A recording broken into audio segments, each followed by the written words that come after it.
que nos acompañan hoy también tendrán algunas dudas. Si quieren, las pueden ir compartiendo en el chat. Ahí yo las voy a estar recopilando para que más tarde las podamos compartir. Y pues, sin más que agregar, Carlos, por favor, preséntanos al panel de expertos que nos acompañan en este día de hoy para debatir todos estos interesantes criptotemas. Muchas gracias, Ileana. Por mi parte, reitero el agradecimiento a todos los que nos acompañan en la jornada de hoy y, como dices, para intentar arrojar algo de luz sobre este tema, tenemos la ayuda de un panel de expertos que es un auténtico lujo, ¿no? En primer lugar, tenemos a Felipe Vallejo, director de Asuntos Corporativos de Bitso, es el primer exchange de criptomonedas de México. Hola, Felipe, ¿qué tal? ¿Cómo estás? Muy bien, muchas gracias, Carlos. También tenemos con nosotros a Jorge Gordillo, que es director de análisis económico y bursátil en Cibanco y colaborador en investing.com. Hola, Jorge, ¿cómo estás? Buenas tardes, buen día para todos. También nos acompaña desde España, en este caso, Juan Enrique Cadiñanos, que es Country Manager en Admirals Markets Group. Hola, Juan Enrique, bienvenido. Gracias, muchas gracias, un placer. Y por último, pero no por ello menos importante, tenemos a David Fraile, analista técnico independiente y colaborador en investing.com. Hola, David, encantado de tenerte hoy con nosotros. Muy buenas, nada, el placer es mío y un saludo a todos, sí. Muy bien, pues hechas las presentaciones de rigor, vamos a ir directamente al grano para no perder ni un segundo. En este sentido, os voy a lanzar ya la primera pregunta, ¿no? Y acompañando un poco al hilo del título de este evento, ¿no? ¿Cuál creéis que es el mayor peligro que acecha el Bitcoin en este momento? Felipe, ¿quieres empezar tú, por ejemplo? Sí, claro, con muchísimo gusto. Mira, empiezo con 30 segundos de contexto, pero básicamente cuando una tecnología nueva sale o se implementa o se está empezando a implementar, la barrera de lo posible se mueve, básicamente es lo que pasa. Entonces, lo mismo ha pasado con cosas como el Internet, lo mismo ha pasado con cosas como el automóvil, electricidad, etcétera, etcétera, etcétera. Pero básicamente la barrera de lo posible se mueve, ¿no? Y con ello salen normalmente temas positivos y algunos temas o riesgos, que lo llaman en el sector financiero, que hay que mitigar, básicamente, ¿no? Eso es lo que pasa.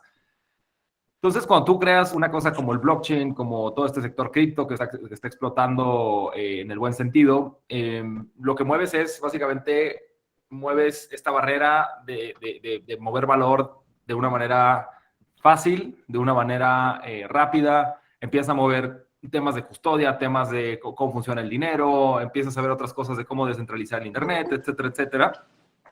Y entonces empiezan a surgir estos riesgos. ¿Cuáles son los 3 riesgos que más se mencionan de cripto? Uno, siempre se menciona el tema de prevención de lavado de dinero, ¿no? Ese es uno, siempre ha sido un tema que se menciona. ¿Es un riesgo? Definitivamente. ¿Se está atendiendo? Definitivamente. O sea, el Gafi, otros reguladores a nivel global, los mismos exchanges estamos empujando para tener estándares claros. En el caso de Bitso tenemos licencias financieras en Argentina, licencias financieras en México, en Europa, etcétera, etcétera. Y esas licencias traen consigo estándares regulatorios mínimos. Entonces, digamos, el tema de precio de dinero es algo que se menciona y se menciona, pero realmente el 99%, 98% del volumen de cripto pasa por exchanges regulados o entidades financieras reguladas, ¿no? Que ya tienen controles. Y luego tienes otros 2 riesgos que se mencionan. Uno siempre es el de estabilidad financiera, ese es uno. Y número 2 es el de medio ambiente, ¿no? Perdón, aquí me están saliendo pop-ups de... Sí, listo. Y el último es interesante, el de medio ambiente, es digamos, estos últimos 18 meses ha sido el que más se menciona. Y realmente es un tema que también se está mitigando. El 75% de la minería de Bitcoin se hace con renovables, es el sector más verde que existe, etcétera, etcétera. Pero igual hay toda una iniciativa en el sector cripto para darle la vuelta y que sea todavía más verde y que todavía exista el uso de mayor de energías renovables, ¿no? Entonces, digamos, un poco encapsulando esos 3 riesgos, uno es el tema de producción de dinero, número 2, el tema de estabilidad del sistema financiero y cómo creamos este nuevo sistema, y número 3 es el tema de medio ambiente, ¿no? Yo te diría que esos son las tres cosas que se van a hablar este año, principalmente. Muchas gracias. Felipe, si quieres, Jorge, añadir algún peligro que pueda acechar lo que está detrás del Bitcoin en este año.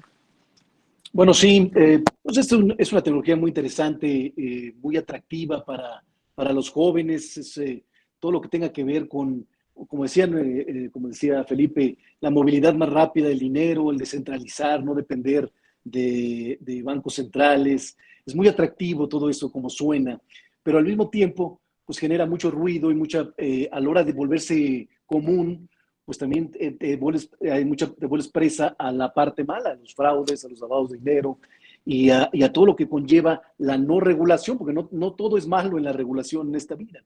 Entonces, ¿cuáles son los riesgos más fuertes? Bueno, que se extremice la parte mala de este movimiento, esta nueva moneda, o que los bancos centrales hagan competencia directa sobre las cripto y generen sus propias cripto y entonces que provoquen pues que le quiten un poco esta responsabilidad o este atractivo que venía en un principio. Ahora, lo que está pasando con la criptomoneda es que al entrar al sector financiero, pues ya empieza a perder un poco lo que empezó a hacer en un principio, que era una alternativa al dólar, una alternativa a la moneda común. Ahora ya se volvió un activo financiero interesante, muy volátil, muy diferente, pues que lo que ha provocado es que sea un atractivo especulativo, un atractivo más en el término financiero, que también genera riesgos para la confianza de que lo tenga. Muy bien, gracias, Jorge. Juan Enrique, ¿quieres añadir algún riesgo, algún peligro? Bueno, por el momento sí, seguimos un poco en la misma línea que lo que hemos podido ver años atrás, ¿no? La parte de la regulación, seguimos hablando de un activo especialmente volátil dentro de la poca liquidez, entre comillas, ¿no? La de poca liquidez para el Bitcoin, porque ahora parece que dices poca liquidez y la gente no entiende, ¿no? Que obviamente no estamos hablando de un futuro del DAX o no estamos hablando del eurodólar o que obviamente no estamos hablando del oro, ¿no? o del crudo. Estamos hablando de un activo con relativa poca liquidez. Esto al final lo que hace es generar un exceso de volatilidad y esto hace que sea a día de hoy, por el momento y hasta que las cosas no cambien, seguimos hablando de un activo de riesgo y un activo especulativo. Lo cual es malo para el corto plazo y al final para el largo plazo pues siempre va a ser, el propio largo plazo siempre va a ser nuestro amigo, ¿no? En este sentido, porque al final si un activo cae un 30%, si nosotros vamos a largo plazo, entre comillas, como que nos es un poco indiferente, ¿no? Como que nos da un poco más igual, ¿no? Pero es verdad que para el corto plazo, aquella persona que quiera realizar una inversión especulativa, entre comillas, ¿no? Más a corto plazo, pues esto es un riesgo importante que tienen que tener en cuenta, sobre todo, como digo, por esa volatilidad. Dentro de los riesgos adicionales que podemos hablar dentro de los problemas transfronterizos que puede tener el tema del Bitcoin o en general cualquier otra criptomoneda, así como posibles hackeos o ataques cibernéticos que pueda haber dentro de la propia estructura, yo me centraría sobre todo de cara al inversor de a pie, de cara al inversor de calle, que somos todos nosotros, en los riesgos inherentes a esa posible falta de liquidez, a esa posible falta de volatilidad, alta volatilidad y, lógicamente, falta de liquidez y los problemas que esto le puede suponer. Con esto hay que dividir, o tenemos que, bajo mi parecer, dividir el tener Bitcoin propio, es decir, tener criptomoneda en una wallet, o invertir en criptomonedas a través de un exchange o a través de un broker, que no es lo mismo, ¿vale? Porque al final el broker lo que hace es, muchas de las ocasiones, hablamos de un broker que sea creador de mercado y muchas veces las entidades, los brokers, los intermediarios, lo que hacen es crear ese mercado y ponerlo a disposición del inversor sin que el inversor tenga un Bitcoin. En este sentido, al final es un activo especulativo y que muchas de las veces no hay un problema transfronterizo para ellos, sino para el propio broker que tiene que cubrir las posiciones o para el proveedor de liquidez que en este sentido tendría que cubrir esas posiciones.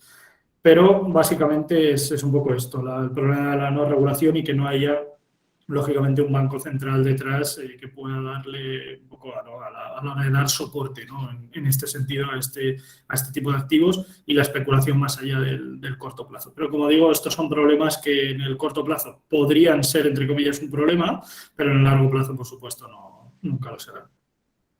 Muy bien, muchas gracias, Juan Enrique. David, ¿quieres añadir algo más, a lo mejor del plano técnico, que es donde tú más dominas, a lo mejor, o algún riesgo Sí. que ves? En principio, muy de acuerdo con lo que comentan. Añadir a lo mejor también el tema, bueno, pues precio de electricidad y precio hardware, es decir, mirando un poco hacia la minería de Bitcoin y la minería de otras criptomonedas. Y luego, bueno, pues en lo que yo entiendo un poco más, que es el análisis técnico, peligros ante todo, bueno, pues la ruptura que se dio del nivel de soporte, es decir, el zonal de los 41.000, 42.000 dólares.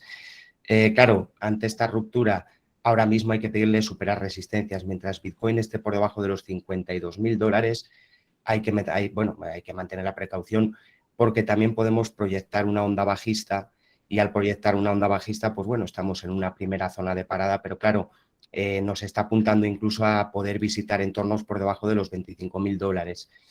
Hablo un poco en cuanto a lo que es el técnico, un poco pues peligros que nos puede marcar el gráfico viendo un poco el análisis técnico de Bitcoin. Por supuesto, estoy hablando del peligro, no de la parte positiva del gráfico. Estoy diciendo un poco lo que podría pasar si se rompen mínimos que hemos visto y demás. Como decía anteriormente Juan Enrique, estamos hablando muy a lo mejor a corto plazo, lo que son los movimientos que estamos viendo, quizá muy especulativos o no, pero también hay que tener en cuenta que, bueno, que parece que la adopción de Bitcoin cada vez va más, cada vez oímos más bueno, no sé, yo recuerdo al principio cuando hablaba de Bitcoin entre conocidos y demás, le recuerdo en 700 dólares, cosa que me arrepentiré siempre, y a cuántos les decías, oye, que esto pinta bien, que esto parece, que meter aquí a lo mejor algo, quiero decir, también tenías ese miedo y ese riesgo ante una cosa desconocida, y ese es un gran problema también en Bitcoin, el desconocimiento y la desinformación.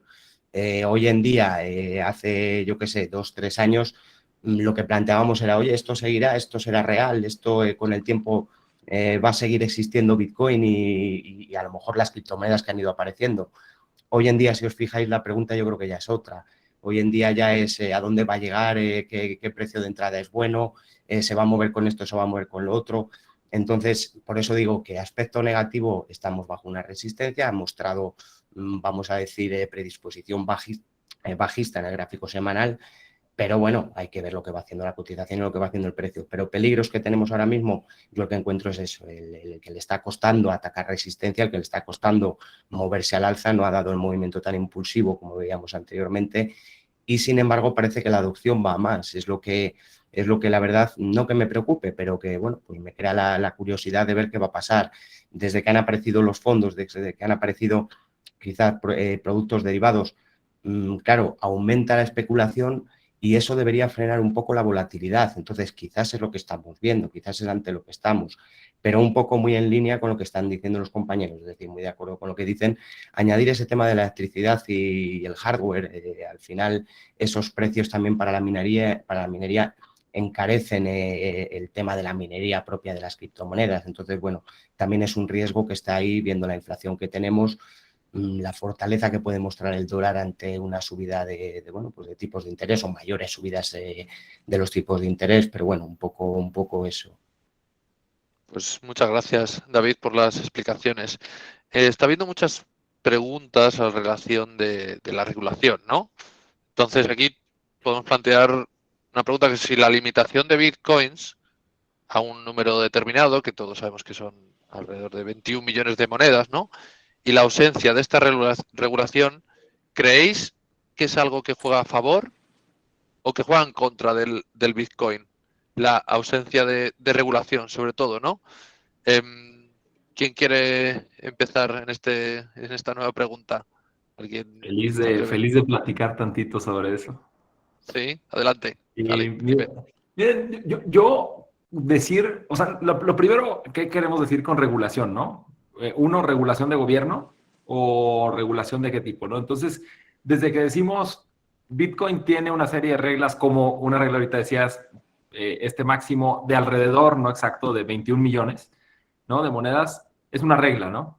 Entonces, Bitcoin por sí mismo y otros activos, pero específicamente ahorita nos hemos centrado mucho en la conversación sobre Bitcoin, pero es un activo regulado, tiene reglas, ¿no? En el código, tiene reglas de origen. Ahora, si estamos hablando de regulación emitida por un gobierno, Bitcoin se está volviendo altamente regulado. En Estados Unidos, el 95% o más del volumen pasa por exchanges que tienen una licencia de transmisión de dinero. En Japón igual. En México ya existe regulación, algo de regulación de cripto. En Europa ahorita con los temas de las reglas de MiCA, etcétera, etcétera. En Brasil hay una ley de cripto discutida en el Congreso que muy posiblemente va a pasar para tener una licencia de cripto. En Argentina existen ciertos lineamientos. Si tú ves, digamos, te vas por toda Latinoamérica, Hispanoamérica, Europa, Asia, etcétera, etcétera, yo te diría que la mayoría de las jurisdicciones ya tienen regulación para cripto, ¿no? Y luego si haces el estudio de qué porcentaje, y lo mencioné anteriormente, qué porcentaje del volumen total de criptomonedas que se mueven al día pasa por exchanges regulados, o olvídate de exchanges, de plataformas reguladas en general, yo te diría que más del 95-97% pasa por una plataforma regulada, ¿no? De alguna manera, ¿no? Algunas se regulan en algún lugar, otros en otros, pero reglas ya existen. Y creo que se va a acelerar el tema de las reglas, ¿no? Vemos esta orden ejecutiva en Estados Unidos para que se pidiendo el gobierno, el presidente, que se emitan reglas al respecto. En Latinoamérica hay movimiento, en Europa hay muchísimo movimiento también. Ahorita el Banco Central de España con este sandbox que sacó, y luego este registro para plataformas de activos virtuales. Entonces, digamos, a donde volteas hay esta regulación por venir, y creo que lo que viene en estos 18 meses, 24 meses, va a ser que esa regulación se construya de una manera en la que realmente estemos mitigando riesgos, no mitos, y dejemos que la tecnología saque lo mejor de lo más positivo, ¿no? Que tiene esta tecnología. Sí, muy interesante.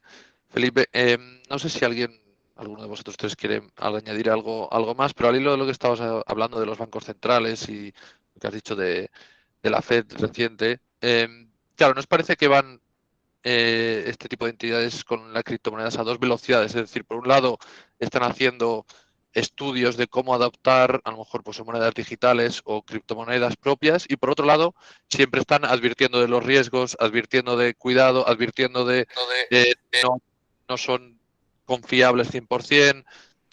Van como un poco a dos velocidades, ¿no? Siempre con un poco de el freno de mano echado, ¿no?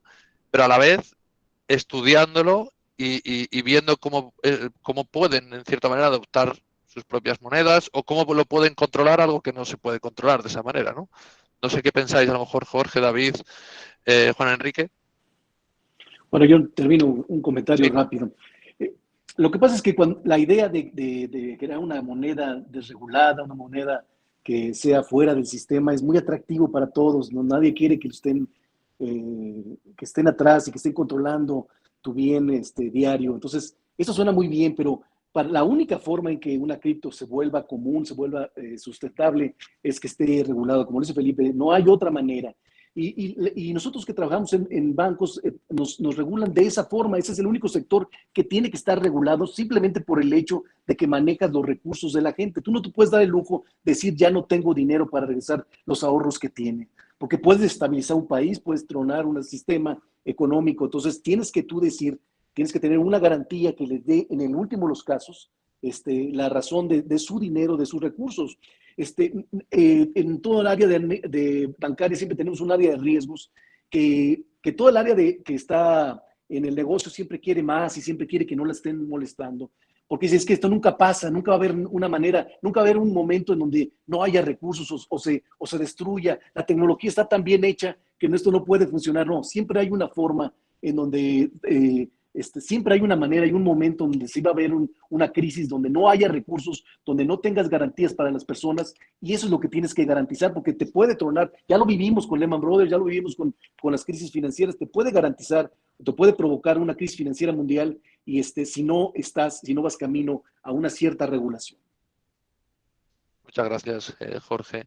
Juan Enrique, David, no sé si queréis añadir algo más o si queréis pasamos. Sí, bueno, un poco en línea de lo que comentan. Y claro, el tema es ese, es que es lo que estamos planteando. Una cosa es regular los exchange, una cosa es regular esa operativa, una cosa es, nadie querrá decir la frase, pero sacar tajada.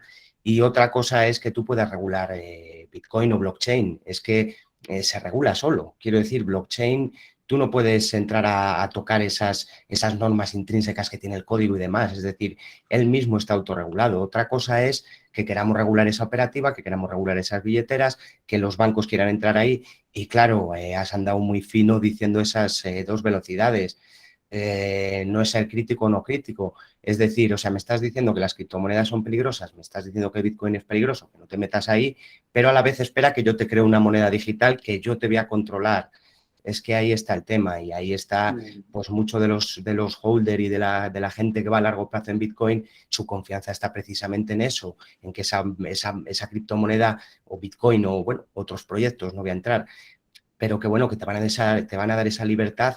Y luego volvemos a lo mismo, Bitcoin es transparencia pura, lo que se dice en blockchain, esa cadena de bloques, quedan grabadas todas las transacciones, es decir, no hay lugar a la duda, la regulación está en él.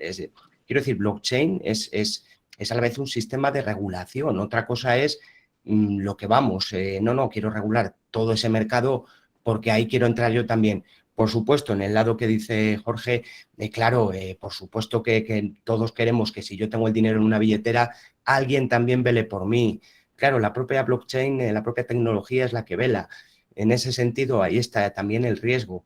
Pero a la vez un poco lo que voy, que una cosa es regular y otra cosa es, pues bueno, querer meter ahí unos impuestos, querer meter ahí quizás unos gravámenes o lo que quizás quieran. Pero lo que no me puedes decir es, no, Bitcoin no es seguro, la criptomoneda, ten cuidado, pero espera, que voy a crear yo mi criptomoneda y esta sí que es buena, esta sí que es la que va a funcionar. Claro, yo creo que eso es un poco, no vamos a decir manipular, pero sí que es un poco jugar con ventaja, es decir, jugar con cartas ya destapadas. Totalmente de acuerdo. Juan Enrique, no sé si quieres añadir algo más. Sí, bueno, un poco en línea con lo que comentabais, en general, bueno, en este país pasa mucho, en España, desconozco si en México también ocurre, pero aquí en España hay problemas muy grandes de desinformación, o al menos de información totalmente sesgada, y al final, lógicamente, a los intereses que pues que cada palo va a tener, ¿no? O que cada puesto va a tener este interés, pues la información irá en una línea o en otra. En relación a lo que comentabas, Carlos, bueno, voy un poco más allá en cuanto a lo de las dos velocidades. Yo iría más allá. Bueno, esto lo vamos a regular o lo vamos a considerar un activo regulado cuando nosotros podamos empezar a sacar beneficio de ello, ¿no? ¿Sabes? Al final nos encontramos en una situación en la que lo hemos visto con muchos activos, lo vimos en su día hace ya muchos años, muchísimos, con el tema de las opciones financieras. No hablo de las binarias, hablo de las opciones financieras. También ocurrió con el tema de los CFDs, de los contratos por diferencias, ocurrió un poco lo mismo, este activo no está regulado, no podemos hablar de seguridad en cuanto a la parte del contrato por diferencia. Pero cuando los bancos o el Banco Central o la CNMV de alguna manera han podido empezar a obtener cierto beneficio de esta situación, ya no pintaba tan mal, ¿no? Ayer estaba mal, hoy ya no está tan mal. Hoy ya empezamos a sacar beneficio de esto, entonces, bueno, ya no lo vemos tan raro, ¿no? Y a modo informativo, hay que tener en cuenta que cuando CNMV y el Banco de España sacaron comunicado oficial hablando del tema de las criptomonedas, hay que tener en cuenta que hablaban del Bitcoin principalmente como moneda de riesgo y hablaban sobre los riesgos que implicaba el invertir en este tipo de moneda. El Bitcoin cotizaba en $6.800. $6.800 era un activo de riesgo, que obviamente podría ser un activo de riesgo por la volatilidad, pero bueno, supongo que el que mandó esa comunicación a día de hoy estará diciendo ya podía haber metido yo, ¿no? En vez de mandar esa comunicación, que supongo que también lo habrán hecho, que esto también pasa muchas veces. Pero muchas veces el problema que tenemos es la desinformación que hay con respecto a esto o la información interesada. Y con relación a la primera parte de la pregunta es si a la hora de limitar el precio, a la hora de limitar un poco el líquido que hay, ¿no? de ese activo, o la parte que hay de ese activo. Obviamente eso es algo como en todo activo, que lo único que puede hacer es beneficiar al precio porque obviamente habrá un aumento de demanda y la oferta, si es limitada, al final la demanda va a seguir estando ahí, lo único que puede hacer es que aumente el precio del activo. Obviamente esto habría que ver la combinación que puede tener, si está regulado, si no está regulado. El hecho de que un activo como el Bitcoin, por ejemplo, se regule, haría que muchos fondos puedan entrar en este tipo de activos, que a día de hoy no pueden, porque solo pueden invertir o solo pueden entrar en activos que estén 100% regulados. El hecho de que regulado, entiendo, por un activo o sea, entendemos que la regulación está dentro en sí de la parte propia del blockchain, pero bueno, los bancos centrales no consideran este tipo de activos como propiamente regulados y lo único que pueden hacer es un modo de cobertura. Pero al final, el hecho de que haya una limitación en esa parte líquida del activo, lo único que podría hacer, como digo, es que aumentara la demanda, que la oferta seguiría limitada en ese sentido y al final el precio podría subir. Pero también el riesgo que tenemos en esto, que lo comentaremos también en próximas preguntas, es el aumento, lógicamente, de la competencia que tiene en sí el propio Bitcoin. No hablo de lógicamente, en general, el mundo criptodigital, pero en sí la parte de Bitcoin obviamente tiene muchísima más competencia que cuando nació en el año 2009 y obviamente pues toda la gente que quiere invertir en tema de criptos no solo se va a enfocar en Bitcoin, de hecho podrá hacerlo en otros debido al precio al que cotiza. Sí, ahora mismo no sabría decir qué número de criptomonedas hay en el mercado porque cada día salen nuevas, es un número que va creciendo, pero evidentemente, por así decirlo, hay dos escalafones. Primero está ahora mismo, está Bitcoin, luego podemos meter ahí el Ethereum, por así decirlo, y luego ya hay una gran distancia con el resto de criptomonedas, ¿no? Y muy de acuerdo también con el tema que comentabas de la desinformación en este aspecto, ¿no? Muchas gracias, Juan Enrique. Vamos a dar paso, o vamos a ir dando paso a preguntas que nos ponen en el chat, ¿no? En concreto, de la revista Expansión de México, ¿vale? Nos comentan que lo que los bancos centrales quieren lanzar son monedas digitales, no criptos. Aún así, ¿hay riesgos para las criptomonedas? No sé si alguno en este caso pues quiere lanzarse. Sí, feliz. Ahí. A ver, Sí. entonces, o sea, la primera parte dice lo que quieren lanzar los bancos son monedas Son digitales. monedas digitales, no criptos. Claro, aún así hay riesgos para estas criptomonedas porque, claro, lo que estamos viendo es lo que hemos comentado antes, ¿no? Lo que has dicho de la Fed y demás, que ha estudiado o que ha mandado estudiar este tipo de activos, ¿no? Para ver si se puede beneficiar en cierta manera o cómo pueden sacar sus propios activos digitales. En este caso no serían criptomonedas. Os está hablando de que no serían criptomonedas, se estarían hablando de otro tipo de activo, sería el dólar digital, el yuan digital, A ver, para no caer en semántica, hay digamos, una forma de hablarlo, de decirlo es, o sea, todas las criptomonedas son activos digitales, ¿no? Uno, porque tienen la característica de ser digital. Lo digital en el mundo cripto no es la innovación. La innovación de Bitcoin en su momento fue que es descentralizado, su sistema de incentivos, su seguridad, cómo opera, ¿no? Entonces, digamos, ya operábamos en un mundo cuasi digital o altamente digitalizado y las criptomonedas lo que vinieron a hacer es a crear una forma descentralizada usando criptografía, ¿no? Para que el tema de la custodia, transmisión de procesamiento de transacciones, etcétera, funcionara de diferente manera a la que funciona hoy. Ahora, cuando dicen el tema de CBDCs o monedas de bancos centrales, que supongo que es a lo que se refiere esta pregunta, tú tienes dos tipos de stablecoins, que son stablecoins, son tokens o representaciones digitales en blockchain de algún activo financiero, puede ser, de alguna divisa, etcétera, etcétera. Entonces, lo que los bancos están haciendo es básicamente poner como subyacente en el caso de España el euro o en el caso de México el peso mexicano como subyacente, poner eso y luego emitir tokens digitales encima de eso, ¿no? Y tienes dos variantes. Una variante es que un privado sea el que cree el fideicomiso, maneje el fideicomiso de alguna manera en donde están esos pesos o esos euros. Y la otra modalidad es la que el Banco Central es dueño de esos esas divisas, ¿no? Y luego la otra parte también es quién es dueño de la red, ¿no? O sea, si yo quiero revertir una operación, si yo quisiera revertir una operación, ¿puedo o no puedo? En el caso de los CBDCs, como se están pensando hoy en día, o los proyectos que hay allá afuera, el Banco Central sí tendría un poder sobre la red, ¿no? Que eso en Bitcoin no lo tienes. Si yo quiero de repente atribuirme todos los Bitcoins del mundo, pues la red me ignora, ¿no? Básicamente.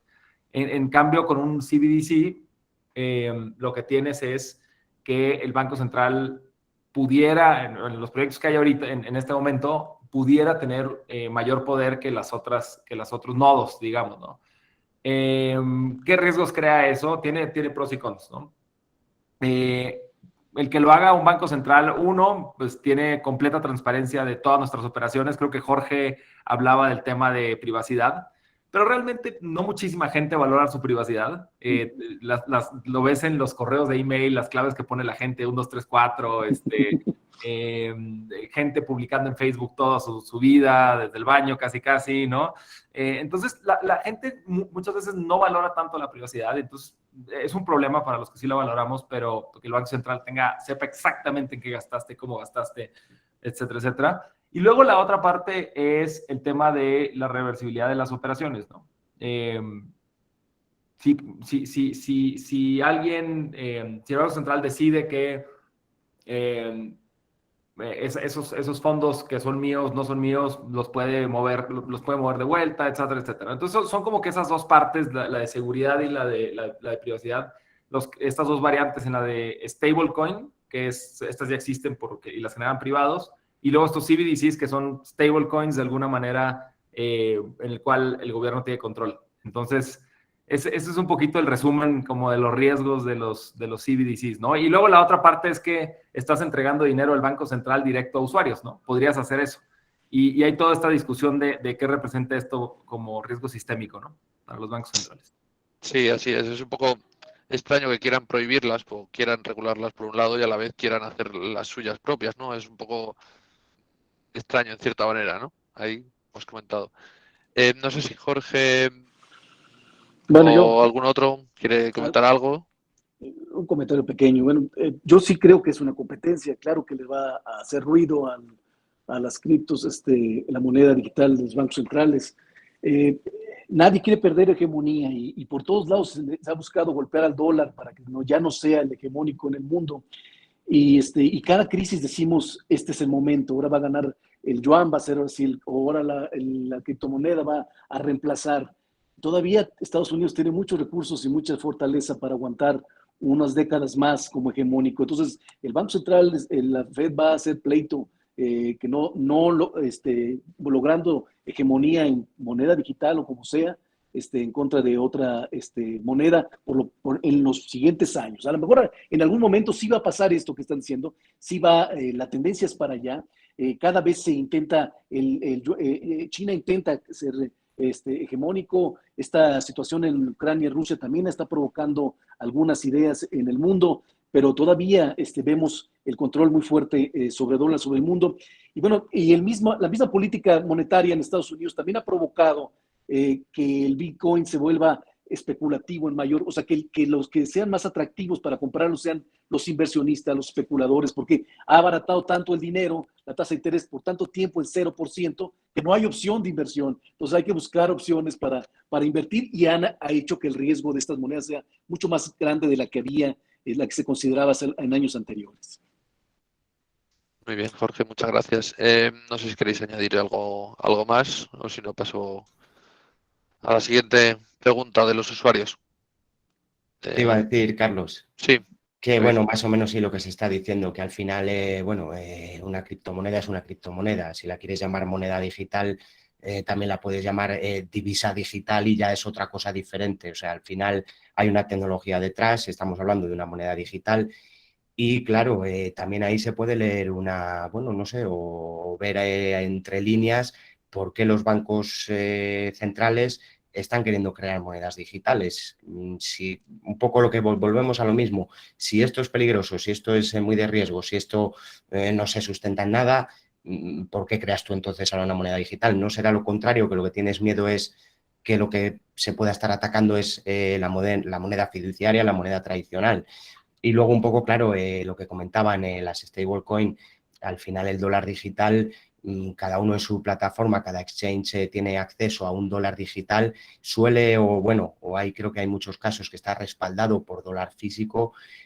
Al final tú ya tienes esa moneda digital, depende de cada exchange, está regulada por ese exchange, pero ya hay una moneda digital del dólar y hay una moneda digital del euro. Ahora, no está controlada por los bancos centrales, volvemos a lo mismo. Entonces, ahí a lo mejor puede estar un poco el tema, pero al final moneda digital, criptodivisa, tú buscas en internet la definición de criptomoneda y te pone divisa digital o moneda digital, sabes que es lo mismo. Gracias, David.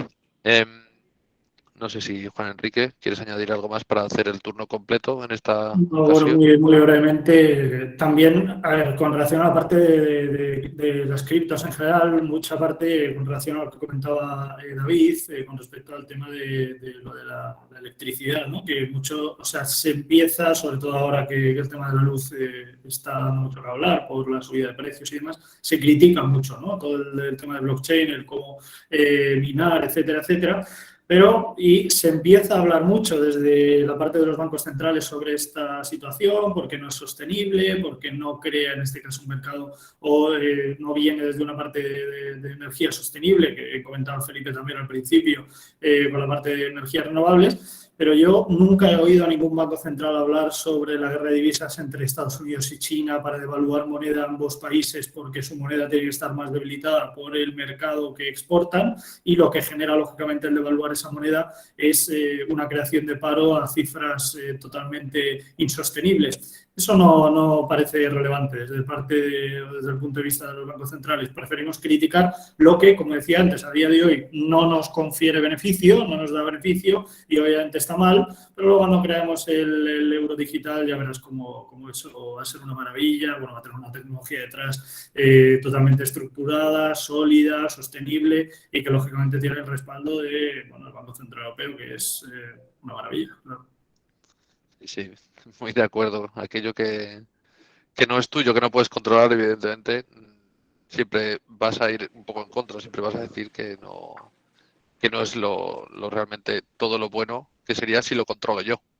Parezco un hater del Banco Central Europeo y de la No, no. CNMV, pero no, para nada. No, simplemente pongo y expongo mi punto de vista sobre ciertos temas, pero parezco de verdad totalmente contrario a esto y no quiero que se... Bueno, quien dice el Banco Central Europeo supongo que será Sí. alguna entidad reguladora, ya sea la FED o sea el Banco de Inglaterra. Creo que más o menos todos te entendemos por ahí, no te preocupes, Juan Enrique, gracias. Una pregunta que están lanzando también de varias formas, ¿no? En este caso, que es otro de las preguntas todavía que no hay una respuesta clara, ¿no? Acerca del Bitcoin, es si sustituirá al oro como reserva de valor. Esto lo hemos visto ahora mismo en la reciente invasión de Ucrania por parte de Rusia, que se decía que el Bitcoin podía ser el sustituto del oro ante una posible crisis, ante una posible recesión en el mercado, ¿no? Y se vio que por lo menos esos días, ¿no? del comienzo del conflicto entre ambos países, pues el oro y las materias primas tradicionales incrementaban su valor, mientras que el Bitcoin sufría, ¿no? Como las bolsas tradicionales, ¿no? No sé cómo lo veis el Bitcoin como valor refugio. Arranco yo si quieres, Dale, Carlos, y además porque quiero unir un poco a lo que decía Juan Enrique de en contra de la CNMV y el BCE o de los bancos centrales. Me pasa muchas veces cuando hablo en el canal de YouTube, claro, analizo acciones, analizo índices, analizo criptomoneda y muchas veces, claro, hay gente que parece que como que vas en contra del Banco Central Europeo y la Comisión Nacional. No es un tema de eso, es un tema de que igual que tú lanzas una información, hay que lanzar también la otra. A mí me duele mucho las injusticias, el decir a una persona, no, esto es así y esto tiene que ser así, pero esto otro no te lo digo, no. Entonces, muchas veces hay que estar ahí haciendo un poco de balanza y un poco de contrapeso. Reserva de valor, claro, ¿qué entendemos por reserva de valor? Es que el dólar antiguamente estaba respaldado por oro y había un número de dólares en base al oro que tenía un país, ¿no? Creo que es así lo que es la moneda fiduciaria. claro, hoy en día todo eso, el dólar, bueno, pues hemos visto cómo se han imprimido cuando han hecho falta y dónde estamos. Reserva de valor, claro, el oro entendemos reserva de valor como bien material, tú tienes lo que es esa materia prima y en eso está respaldado. Bitcoin, claro, la propia blockchain, esa propia tecnología, esa rapidez en las transacciones, esa seguridad, vamos a decir, bueno, pues esa es su propia reserva de valor. También muchas de las veces cuando hubo un vídeo que además enfrenté a Bitcoin y al oro y hablaba los dos como reserva de valor y me decía mucha gente, no es reserva de valor. Entrábamos al debate porque otros decían, oye, es reserva de valor, tú si miras de 10 años para acá, mira a ver quién ha aguantado más el valor. Entonces, depende de lo que entendamos como reserva de valor. Como reserva de valor propia, Bitcoin al final está demostrando que es reserva de valor. Ahora mismo, ante esta invasión de Ucrania y todo eso, yo creo que hay mucha gente que lo que se esperaba era mayor caída de Bitcoin, es decir, que bueno, que ante una circunstancia así, subida de la inflación, fortaleza del dólar, una guerra, vamos a decir, una invasión, yo creo que Bitcoin se ha comportado bastante bien. Ahora, reserva de valor, nos empeñamos en enfrentar al precio de Bitcoin al dólar, a decir, un Bitcoin vale X dólares. Es que una persona que, o entiendo, yo no soy un experto en criptomonedas ni en tecnología blockchain, pero una persona que confía en Bitcoin creo que no está pensando en que Bitcoin vale X mil dólares. Sí, nuestra cabeza nos lleva a valorarlo, al tasarlo, a decir, vale esto, cuesta lo otro. Pero claro, si Bitcoin tiene reserva de valor, o sea, funciona como reserva de valor, un Bitcoin vale un Bitcoin, ¿no? Y mañana tal cual. El tema es lo que tú puedas hacer con un Bitcoin el día de mañana y a lo mejor lo que hay que plantearse es lo que tú puedas hacer con 45.000 dólares que vale hoy, ¿no? Lo que podrías hacer el día de mañana. Eso es lo que, o para mí esa es la duda, ¿no? Si tienes reserva de valor. Reserva de valor, mientras Bitcoin exista, tiene su propia reserva de valor y está la blockchain respaldándolo. Ahora, un poco lo que vamos, la duda de ante, yo qué sé, efectos adversos, Bitcoin va a subir, pues eso adivinos no somos, o vamos, yo por lo menos adivino no soy, pero sí que veo el comportamiento que ha tenido, por ejemplo, Bitcoin en los últimos 6-7 años y el que ha tenido el oro. Muy bien, muchas gracias, David. No sé si alguien quiere añadir algo más. Sí, a ver, Sí, Felipe. es una pregunta sumamente interesante. Creo que David cubrió muchísimos aspectos de la pregunta y exacto, la primera pregunta es ¿qué quiere decir reserva de valor y cuál es el lapso de tiempo en la que se mide reserva de valor? ¿Es un día, un año, 10 años? ¿No? Entonces, está interesante, pero luego hay otra discusión y tú la planteaste, Carlos, de si el Bitcoin puede quitarle, digamos, participación de mercado al oro de alguna manera, ¿no? Que la gente diga, tengo que decidir entre oro y Bitcoin porque tienen algunas funciones similares y voy a poner ahora un poquito más acá o allá. Y hay un libro que no tiene todas las respuestas, pero es un libro bastante divertido de leer que se llama el Bitcoin Standard, que básicamente es un comparativo entre todos los atributos del oro versus todos los atributos de Bitcoin, solo para poner tu dinero ahí y mantenerlo, no sé cómo, otra vez, no sé como reserva de valor, pero esta función que hace el oro como no sé cuál sea la traducción en español de safe haven, pero básicamente de tener tu dinero y sentir que está en un lugar estable o en un lugar que puedes mover, puedes dividir, es portable, etcétera, etcétera, tiene todas estas características. Y yo creo que no sé si Bitcoin vaya a ser exactamente esa criptomoneda que pueda ganarle participación en el mercado al oro. O sea, te mentiría otra vez si te digo, sé que Bitcoin va a ser eso, pero sí me gustaría imaginarme un mundo en el que una piedra, un mineral de la tierra no es lo que vemos nosotros como valor, ¿no? O sea, como que te pones a pensar todo lo que está pasando en el mundo digital, el internet, estamos llegando al espacio, etcétera, etcétera. Y a mí me hace como cortocircuito pensar en que en 100 años, y así ha sido, ¿no? Lleva miles de años el oro, pero me hace cortocircuito que en esta época de modernidad y avances tecnológicos, una piedra que brilla siga siendo nuestra forma de preservar valor, ¿no? A mí me parece algo como que espero que en los próximos 50, 100 años logremos como humanidad mejorar el oro de alguna manera, ¿no? Y eso no es nada malo, ¿no? Simplemente creo que a mí me hace cortocircuito que una piedra siga valiendo, siga siendo nuestra opción preferida para dejar, para pensar en estabilidad, ¿no? Básicamente es eso. Muchas gracias, Felipe. No sé si Jorge o Juan Enrique queréis añadir algo algo de lo que han comentado David. Yo personalmente veo complicado, quiero decir, hoy que se cambie, ¿no? Un poco el papel que tiene el oro, que se cambie directamente por el tema del Bitcoin. Que de cara a un futuro pueda ser el Bitcoin una alternativa, un activo refugio, obviamente, y una parte de valor, yo creo que por supuesto. Tengo dudas muchas con respecto a que a un largo plazo el oro pierda ese papel. No quiere decir esto no quiere decir que el Bitcoin no lo pueda ganar. Obviamente no creo que la alternativa tenga que ser oro o Bitcoin, una de las dos funciona como mercado refugio, el otro no, ¿no? Yo creo que ambas pueden ser. Lo único que, como bien comentaba Felipe al principio del todo, el mundo financiero general a día de hoy es muy, muy digital y obviamente el oro no lo es tanto como activo físico, quiero decir. Lo que pasa es que también tenemos que tener en cuenta que hay muchas posibilidades de invertir en oro que no sea a través de ese propio metal o la custodia de ese metal, o etcétera, etcétera, ¿no? Tenemos muchas opciones de poder invertir en oro digitalmente, lo cual también nos haría funcionar como mercado refugio en este sentido, pero bueno, digitalmente no, quiero decir online, ¿no? Digo, a través de futuro, a través de un CFD, a través de un ETF, etcétera, etcétera. Y esto me cuesta pensar que el oro relativamente pronto vaya a dejar de funcionar como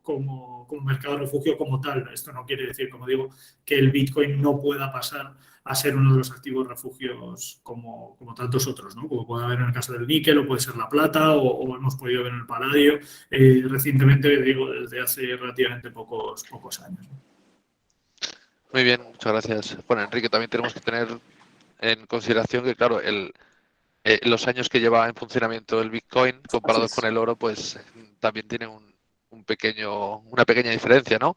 Y que también al hablar sobre todo de la volatilidad, sobre todo de estas criptomonedas, habría que ver qué de volátil era el oro en los inicios, ¿no? O con qué se le comparaba en aquel entonces, ¿no?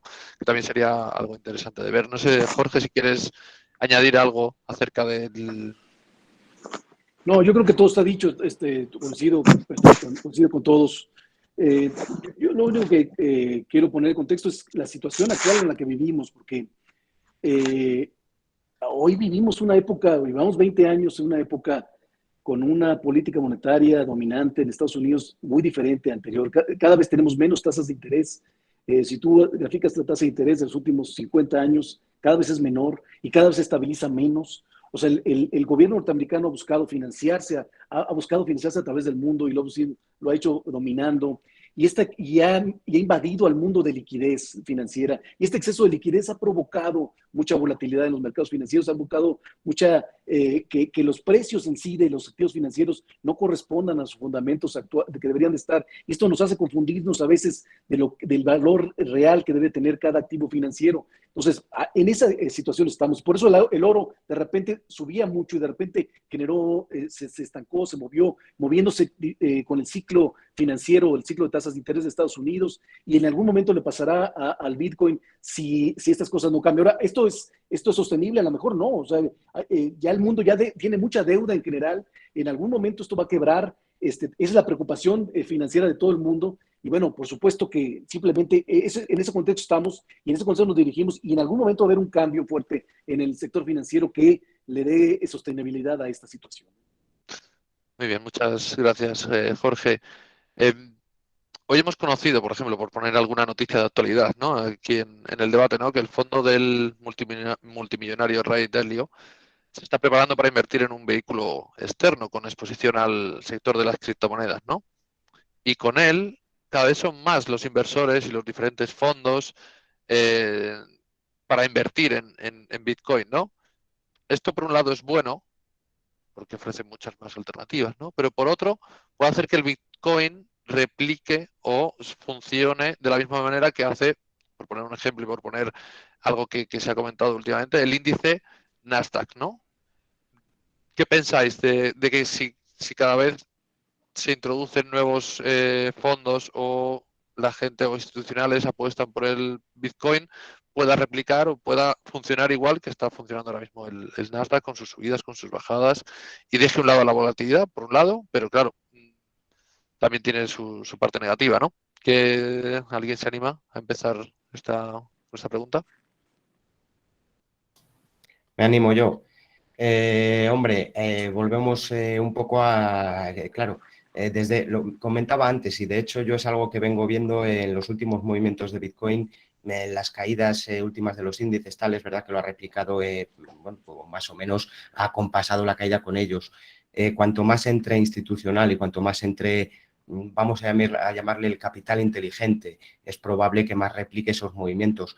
Pero lo que dije al principio, a la vez eso puede provocar también menor volatilidad en los precios, que es lo que quizás muchos inversores temen a la hora de invertir en Bitcoin.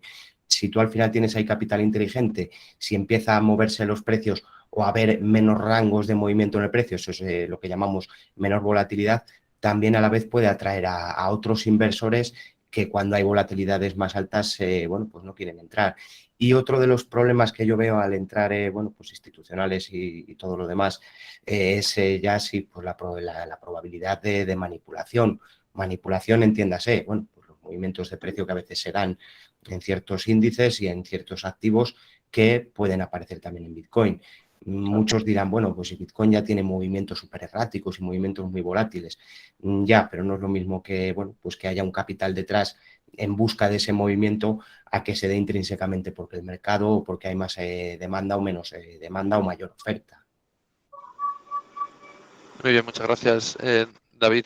No sé si queréis comentar algo más. Vale, pues vamos a pasar a otra pregunta, ¿vale? De Andrés Carrillo. Dice, ¿a qué se atribuye la caída del Bitcoin de sus máximos históricos a los niveles actuales? No sé si alguien quiere responder. ¿Nos anima a dar una respuesta a qué razón? Levanta la mano, David, ya. Yo nomino a David para esa respuesta. Sí. No, yo como en el cole, levanto la mano. No, hombre, vamos a ver, esto volvemos a lo de siempre. Bueno, pues circunstancias del mercado, como lo queráis llamar. Yo desde el canal insistí mucho en el zonal de máximos. Dio un ataque, me lo voy a basar en el técnico, hay mucha gente que no le gusta, pero lo voy a basar en el técnico. Cuando dio un ataque a estos máximos, aquí pudo haber un fallo de onda.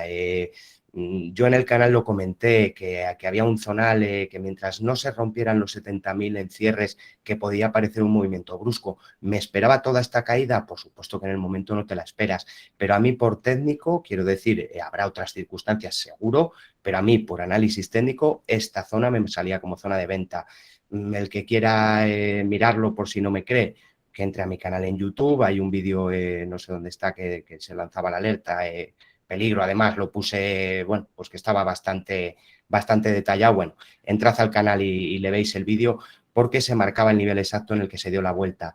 Por técnico ahí tenía bueno, pues esas posibilidades de presión bajista y a mi ver, por eso se desató el movimiento a la baja. También yo después vas leyendo y vas entendiendo lo que, bueno, pues la gente de fundamentales y demás entiende. Tras el halving dicen que siempre hay un movimiento de ajuste en el precio. A mí este movimiento tan drástico, el que daba Bitcoin desde máximos, no me parece un movimiento de ajuste leve. O sea, de ajuste leve, me parece un movimiento fuerte, pero muchos lo achacaban a eso, pues que detrás del halving suele haber un movimiento, bueno, pues más lateral, más de consolidar precios. A mi ver, falló a la hora de consolidar en ese zonal de los 42.000 y ya digo, ahora mismo en esas estamos. Por eso yo ahora mismo, de hecho, insisto en que hay que pedirle fuerza a la cotización de Bitcoin y hay que pedirle ante todo que supere el zonal de los $47.000. Mucha gente está hablando de los 42.000. Yo le pediría superar los 47.000, $48.000, porque si no puede aparecer otra pata bajista. ¿Eso quiere decir que Bitcoin va a caer? No, quiere decir que ahí hay una zona en la que me pasa lo mismo que me pasaba en los 70.000 o en los 68.000 y pico, que si no se supera en cierres puede venir otra pata bajista en Bitcoin. Ahí, perdona. Muchas gracias, David. No sé si alguien quiere añadir algo más en este aspecto, si no vamos a pasar a otra pregunta. Vale, Javier Peña comenta, dice, me gustaría que se hable de las diferencias entre tener blockchain propia o no, y si esto se refleja en el concepto de cripto, token o coin.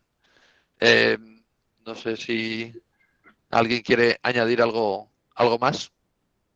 El tema es, claro, cada criptomoneda está basada en una blockchain, en su propia cadena. La de Bitcoin es una, por ejemplo, Avalanche creo que tiene también su propio blockchain. Es decir, sí, eso hace que cambie la criptomoneda y de ahí que haya unas que se llamen criptomonedas principales, otras sean criptomonedas alternativas, otras sean token.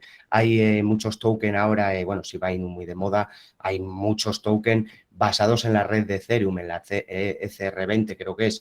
Entonces, claro, eso es lo que determina que una criptomoneda sea de un tipo y de otro.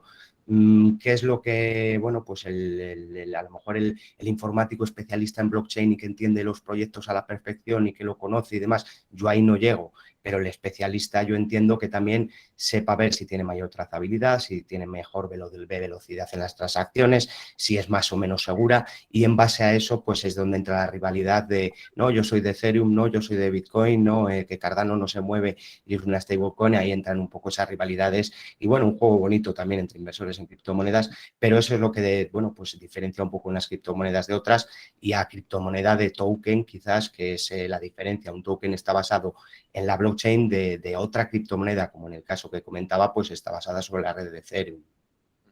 Y se parece un poco últimamente los fanáticos de, como has comentado David, los fanáticos de Cardano, de Bitcoin, de Ethereum o cualquier otra moneda con los fanáticos ya sea del Barça, del Madrid o en su caso del Chivas en México, del Cruz Azul, ¿no? Yo soy de mi equipo y aquí que no me diga nadie que la otra es mejor porque no tiene sentido, ¿no? Estamos hablando también de un sector, y que me perdonen los usuarios, algunos se ofenden, que es muy, muy fanático y muy... que apoya mucho a lo que él cree de verdad, ¿no? A la moneda que él cree de verdad, ¿no? No sé cómo veis este aspecto más centrado a lo mejor más en lo social, que en lo técnico, ¿no?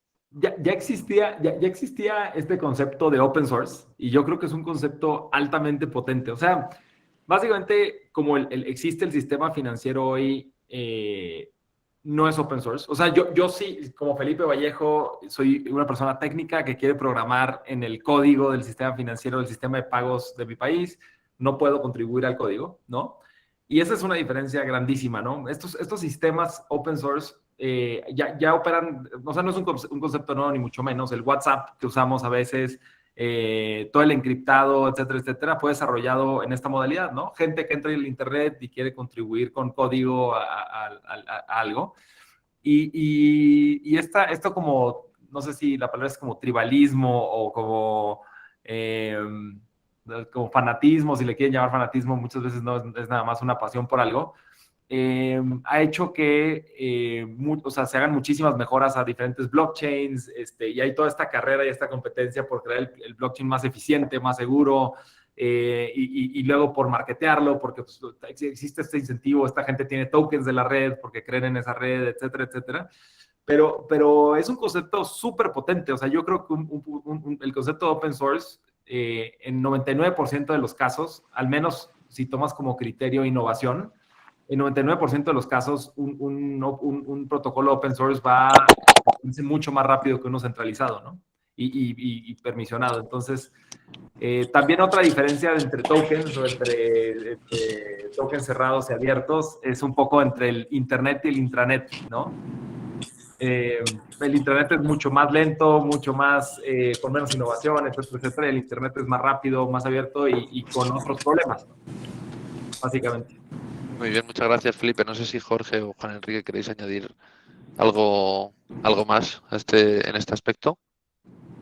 Nada. Hay una pregunta aquí que al hilo de lo que comentaste, Felipe, ¿no?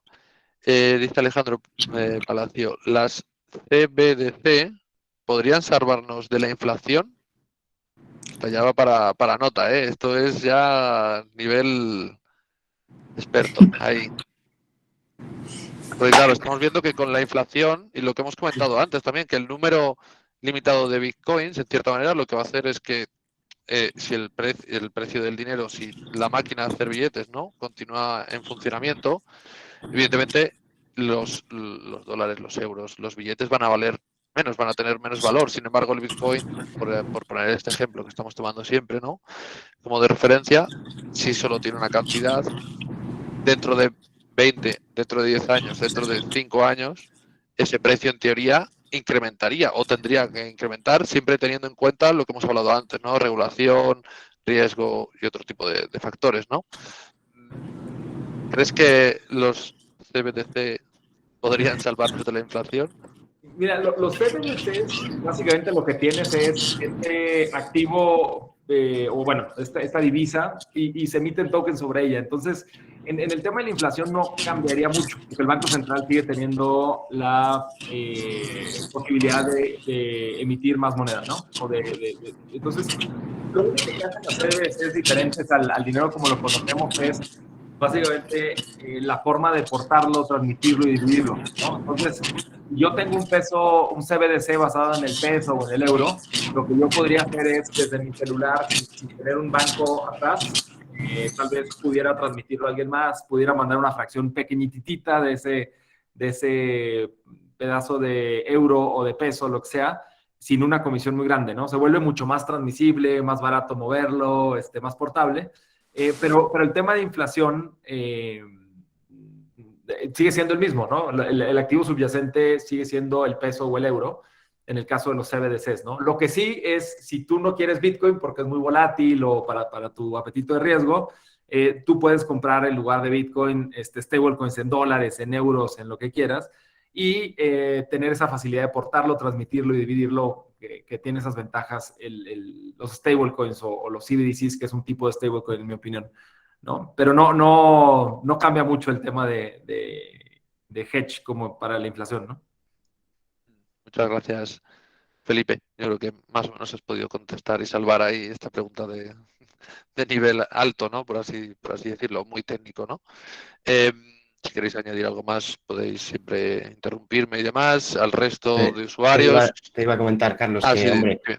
un poco lo que está comentando, al final la inflación, si estamos hablando de un activo digital, pero que está basado en una moneda fiduciaria a la que le afecta la inflación, a esa moneda digital le va a afectar la inflación. No sé si si la pregunta que plantea es si le va a influir igual a Bitcoin que a esas monedas. Por supuesto, Bitcoin es finito, por eso en teoría, y ahora mucha gente decía, oye, que la inflación no debería haberle afectado así, porque es verdad, Bitcoin al final es finito. Lo que pasa que todavía no están minadas todas las monedas, es decir, todavía no están los 21 millones, pero no sé si quizás era un poco esa la pregunta, porque bueno, la inflación al final, si hablamos del euro o el euro digital, es la misma.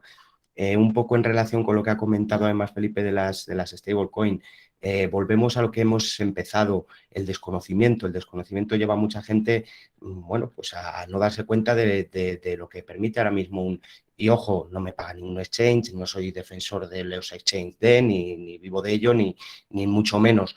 Pero mucha gente no se está dando cuenta de lo que es el staking en criptomoneda estable. Es decir, es que el staking es, no lo quiero llamar así, pero imagínate un depósito a plazo fijo de los de toda la vida de los bancos, pero hecho sobre una stablecoin. Claro, los rendimientos que te da un exchange de criptomonedas sobre ese dólar digital o sobre ese euro digital, es que estamos hablando bueno, pues exchange a lo mejor más fuertes o estamos hablando del 4, el 5, el 6%. Eso no te lo da hoy en día ningún banco por tener $1.000 guardados en una cuenta. Esto mucha gente por desconocimiento, bueno, pues quizás no se arriesga o por miedo puede ser también a que, oye, no, que los exchanges pueden petar todos y quebrar o que va a venir el Banco Central y va a romper la baraja. Vale, hasta ahí llego. Pero el staking de criptomonedas a la vez es una manera de generar un ingreso pasivo a tus ahorros sin estarte arriesgando a, como decía antes, a ese apetito de volatilidad del Bitcoin.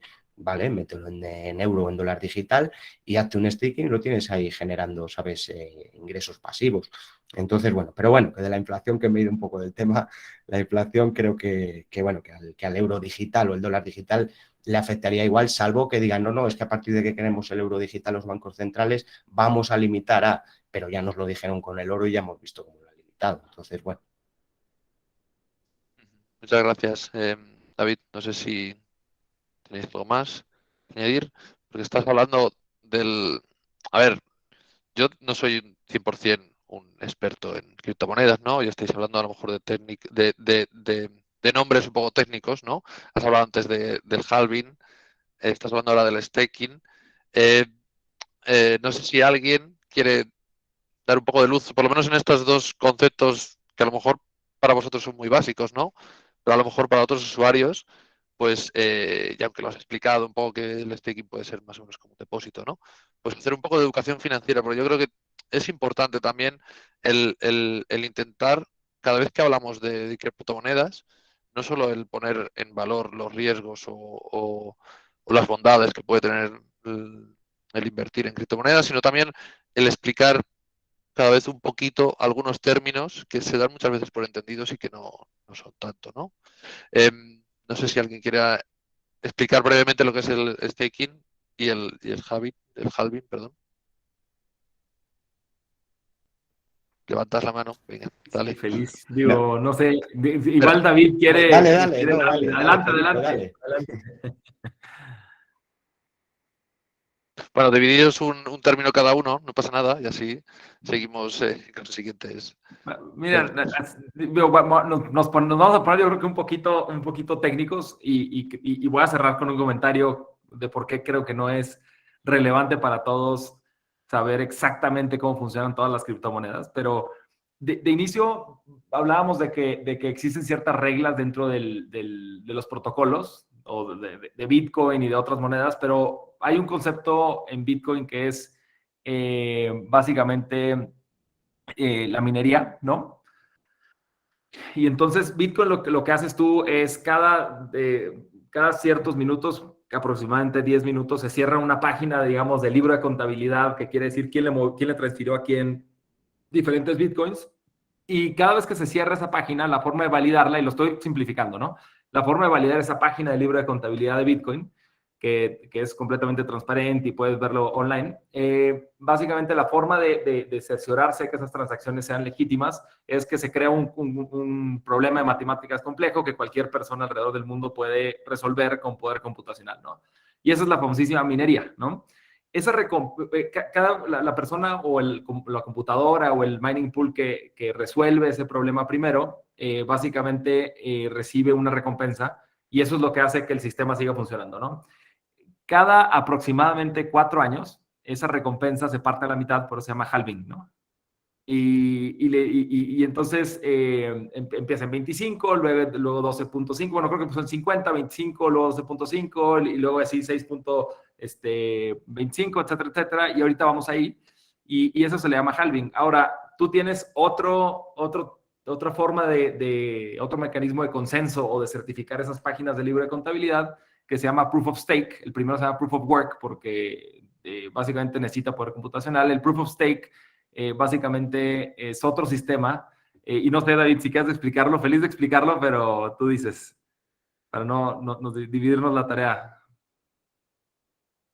Sí, hombre, yo en la parte tan técnica a lo mejor no sé entrar, pero lo que es el staking no, al final es que tú vamos a decir, te comprometes a no vender o no mover esa criptomoneda durante X tiempo y el tener esa criptomoneda parada en tu billetera durante X tiempo, creo que se utiliza para dar un pool de liquidez, es decir, para que, bueno, pues cuando un exchange te crea o va jugando con las órdenes de compra y de venta, a la vez están utilizando esa liquidez tuya para eso. Pero tú al final, quiero decir, tú como usuario, el staking es una manera llámale de depósito, de que tú te comprometes a no vender esa criptomoneda en X tiempo. Hay staking de 30 días, hay staking de 60 días, de 90, de 120. Hay staking, creo, incluso en billeteras propias, pero bueno, que sobre un exchange te va a dar varias opciones y dentro de que tú retienes esas criptomonedas o que te comprometes a no moverlas en ese tiempo, a ti te van a pagar un porcentaje sobre la cantidad de criptomoneda que tú depositas, es decir, que tú mantienes en cartera, en la billetera. Eso es lo que dijo David, es exactamente eso. O sea, tú puedes poner, Bitcoin funciona con poder computacional y, por ejemplo, Ethereum y otras redes funcionan con otro sistema que se llama Proof of Stake y es eso. Tú dejas tus monedas. O sea, la forma de validar operaciones es básicamente tú apuestas a que una operación es legítima y puedes apostar en contra, nada más que básicamente si stakeas del lado incorrecto de la transacción, entonces pierdes, ¿no? Y entonces, básicamente, tú como usuario puedes poner tus monedas a generar rendimiento prestándolas para validar operaciones, ¿no? Y esto hace que el sistema de consenso sea mucho menos demandante en energía, mucho más verde, etcétera, etcétera, ¿no? Ahora, muchos argumentan que es menos seguro y hay otro debate de blockchains, de cuál es mejor que otro y qué mecanismo de consenso es mejor que otro, ¿no? Muy bien, muchas gracias, Felipe, David. No sé si queréis añadir algo de la parte de Jorge o Juan Enrique, por ejemplo, en este caso, ¿no? Si no, vamos a ir más o menos cerrando, ¿no? Y vamos a hacer una última pregunta para que más o menos todos vosotros pues, podáis dar una pequeña conclusión, ¿no? Quiero que me digáis, en cierta manera, de manera resumida, ¿no? ¿Qué creéis o qué hay de cierto o qué hay de falso en la siguiente frase? Que las criptomonedas van a cambiar el mundo de la misma manera en que lo hizo Internet. No sé quién quiere empezar. Yo mismo, ¿no? A ver, yo creo que si hablamos desde un punto de vista del mundo financiero, o sea, si solo habláramos del punto de vista del mundo financiero, la respuesta sería 100% sí. O sea, yo creo que no el Bitcoin en general, sino el tema blockchain, el tema cripto, el tema de todo lo que es la parte del cryptocurrency, cambia el mundo financiero y lo pone patas arriba, ¿no? Esto yo creo que la respuesta sería claramente sí. Pero yo creo que me iría más al tema del criptomonedas, si va a ser un cambio a nivel global o a nivel mundial, igual que Internet. Yo me iría más al metaverso, ¿no? Yo creo que el metaverso sí que va a tener un impacto a nivel global, a nivel mundial muy grande, esto es mi opinión, y que sí que yo creo que tendrá una repercusión a nivel mundial y por supuesto a nivel global, pero el tema cripto yo creo que también, pero específicamente a nivel financiero. Es verdad, estoy de acuerdo en que muchas transacciones empezarán a abrirse con el tema de criptomonedas. Aquí en España recientemente ya hemos visto, el año pasado ya se hizo, de hecho, por ejemplo, ya que hablabais antes del tema de la afinidad a un equipo de fútbol u otro, pues ya hay equipos de fútbol aquí en la segunda división que han adquirido jugadores con Bitcoin, ¿no? Pagando con Bitcoin, ¿no? Y lógicamente pues en Japón mucho inmueble, en Estados Unidos ya se empieza, en Europa también empezamos a ver adquisición y compraventa de inmuebles con el tema cripto.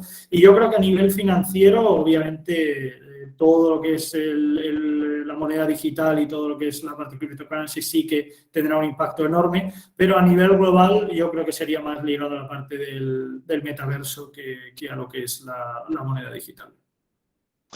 Muchas gracias, Juan Enrique. Y ahí abrimos un pequeño, el metaverso, otro tema para otro evento en próximos meses, muy interesante también. No sé quién quiere seguir, si alguien quiere añadir algo más. Sí, Felipe, levanta la mano. No, creo o sea, a ver, lo dijo muy bien Juan Enrique. La primera parte, en la parte financiera, tienes la parte de inversión, pero también tienes otra parte que es la parte de aplicaciones financieras tradicionales, usando como backend la tecnología, ¿no? Entonces, ahí Bitso está apostando muchísimo. Entonces, nuestra visión es hacer cripto útil, ¿no? Básicamente, ¿qué quiere decir eso? Todas estas cosas que hablábamos de staking, todas estas cosas que hablábamos de mecanismos de consenso, etcétera, etcétera.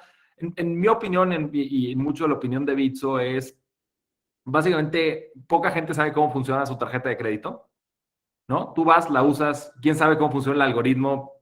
Yo no sé cómo funciona, qué algoritmo tengo en mi tarjeta y cómo funciona exactamente. No sé, yo no sé al menos cómo funciona el motor de mi automóvil, no sé exactamente cómo funciona. La verdad que si me dejan con un motor en la carretera descompuesto, no tengo ni idea cómo arreglarlo, probablemente le marque a alguien. Y así sucesivamente, no sé cómo llega la luz exactamente cómo llega la luz, ni sabría cómo construir la electricidad que llega a mi departamento, etcétera, etcétera. El día que podamos utilizar cripto de esa manera en nuestras vidas, sin saber, o sea, teniendo la seguridad de que esta plataforma es regulada, este proveedor es de confianza, etcétera, hay que construir toda esta red, yo creo que cripto se va a volver 10 veces más poderoso, ¿no? En la parte financiera. Ahora, Luego tienes todo este otro mundo, hablábamos del metaverso y de otras aplicaciones. Yo creo que sí, blockchain en algún momento va a revolucionar los sistemas de confianza en general. ¿Qué quiere decir esto? Todas estas cosas que necesitan un tercero para validar y para dar confianza de transacciones internacionales, notarios públicos, etcétera, etcétera. Yo creo que eso eventualmente va a pasar. ¿Cuándo? No sé. Somos como humanidad tendemos a en el corto plazo sobreestimar el efecto de las tecnologías y volvernos locos con las tecnologías, y en el largo plazo somos buenísimos subestimando el efecto de la tecnología. El Internet del 99 en los primeros 2 años iba a cambiar el mundo, y no pasó en los primeros 2 años, pero en los siguientes 20 sí lo cambió. Entonces, creo que habrá que ser pacientes para ver hacia dónde va esto, ¿no? Muchas gracias, Felipe. No sé si Jorge o David queréis terminar un poco con esta... No, bueno, rápido, yo coincido, sí, yo creo que sí es un cambio importante, el cambio tecnológico es el que más lo da, el tema de confianza va a ir mejorando, los tiempos no son los que quisiéramos siempre cuando hay cambios tan radicales, pero por supuesto, para todo tipo de sectores y para todo tipo de extractos económicos va a tener un impacto muy importante. En los países desarrollados se incorporará al metaverso, se incorporará a temas más tecnológicos, pero los países en desarrollo es una ayuda muy, muy grande que le abre mucha oportunidad a la facilidad financiera. El problema que tenemos en México, el problema que tenemos en muchos países latinoamericanos es esta falta, esta capacidad de la banca de generar confianza, de generar crédito, de generar desarrollo, y siempre la facilidad financiera siempre le va a dar a través de la tecnología, pues es una otra oportunidad que se le brinda a países en desarrollo para generar este beneficio financiero que necesita y que actualmente está limitado, ¿no? Muchas gracias, Jorge. David, ¿quieres terminar con Nada, más o menos sí, lo que han comentado, muy de acuerdo en casi todo. Y yo voy a hacer, voy a plantear al revés, le voy a plantear al usuario una pregunta que además a mí es una frase que me impactó en su día, cuando además pues no seguía tanto la cotización de Bitcoin, no estaba tan metido, y hubo un conocido que me hizo una pregunta que me dijo, dice, David, si dentro de... Vale, estamos hablando de en un futuro. Internet no sabíamos hace 20 años lo que iba a ser, los primeros modem cómo iban y cómo van ahora, pero me decía David, si en un periodo de tiempo te tienes que llevar a Marte todo tu capital, ¿te llevarías oro o te lo llevarías en Bitcoin? Claro, es que es curiosa, la pregunta es complicada, es que hoy no sabemos lo que va a pasar dentro de 20 años, dónde vamos a estar, cómo va a estar todo. Entonces, claro, es muy complicada esa pregunta. Al final, Bitcoin, volvemos a lo de la reserva de valor y no que estábamos hablando. De cara a un futuro, no sabes si quizás te va a interesar más tener tu capital, tu reserva de valor, llámalo como quieras, tu Bitcoin, tenerlo en tu billetera, o tener en un búnker, porque nos hemos tenido que meter todos debajo de un búnker y tener ahí almacenado no sé cuánto oro, no lo sabemos.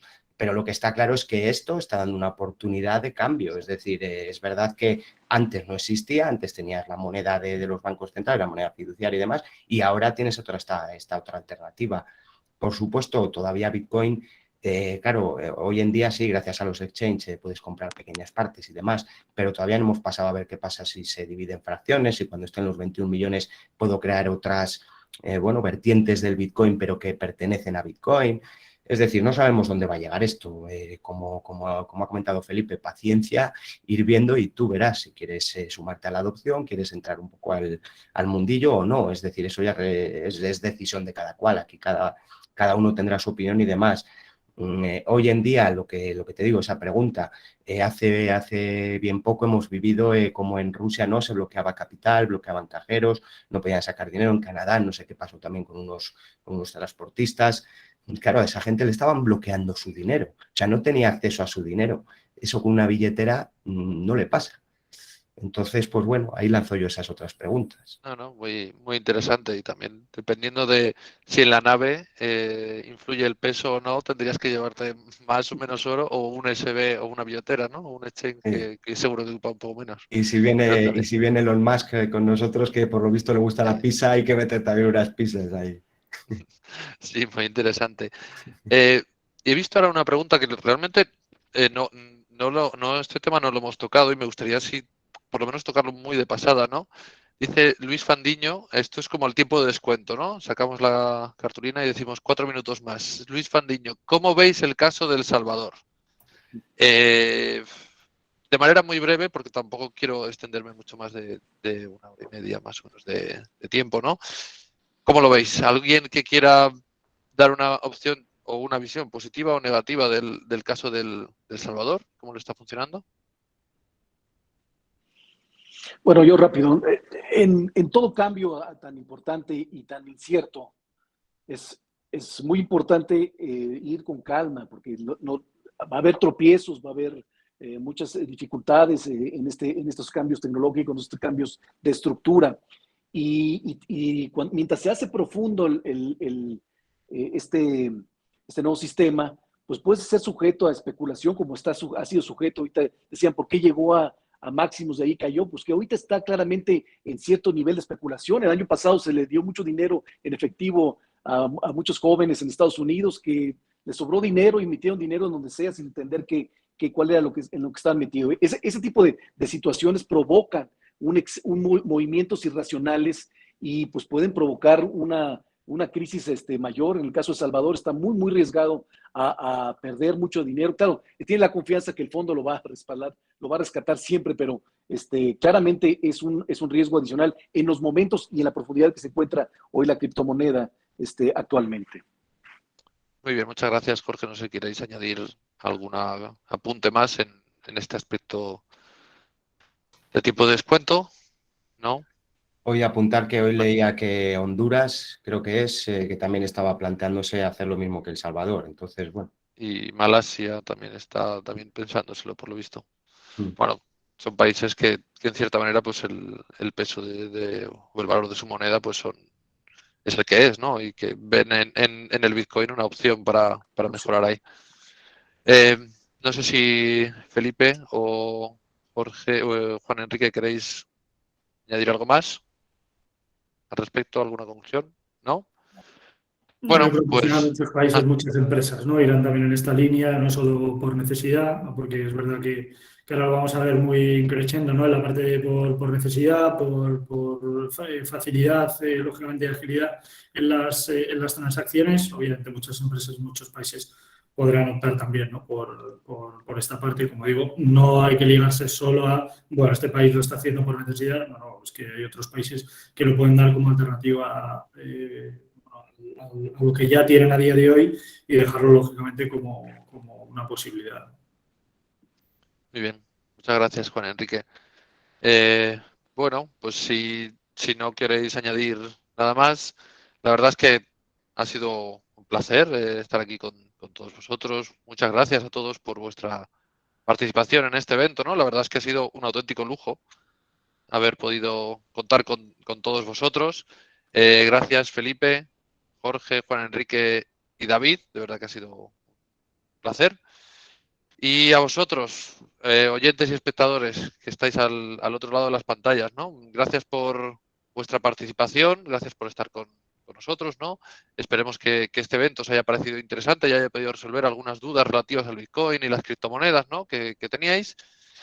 Nosotros, por nuestra parte, nos despedimos por hoy, pero no olvidéis que podéis seguir toda la actualidad de los mercados financieros a través de nuestra web en investing.com, sea en España o en México, o en nuestras redes sociales. Además, podéis dejarnos vuestros comentarios o sugerencias para próximos eventos en el email de participa@investing.com. Gracias a todos por participar y hasta la próxima. Muchas gracias, Juan Enrique, Jorge, David y Felipe por vuestra ayuda. Gracias. Un placer. Gracias a vosotros. Gracias a vosotros, un placer. Chao. Chao. Muchas gracias.